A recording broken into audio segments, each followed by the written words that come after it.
Hai semua, baju raya dah beli ke? Warna apa tahun ni? Merah ke, coklat ke, hijau ke? Tak kisahlah kalau apa, betul tak?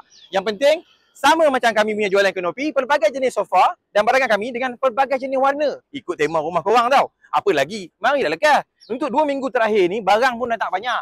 Cepat-cepat lekas. Mari jumpa saya.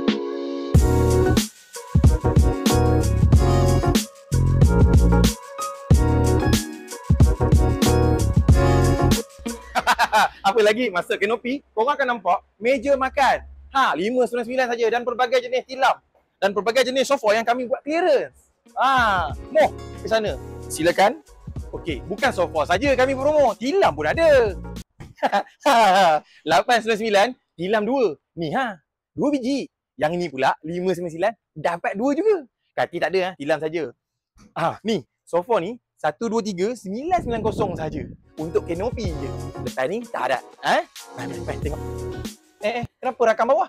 Sini. Yang ni cukup. Okey, yang ni satu set tau. 123 1290 je. Sampai cepat dia dapat. Kalau habis tak tahulah. Apa buat kat situ? Ni RM99 je tau. Ni pun sama, RM99 je.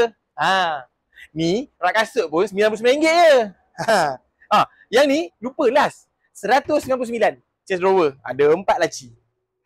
Mantap. Bukan jap. Tak dah nak habis.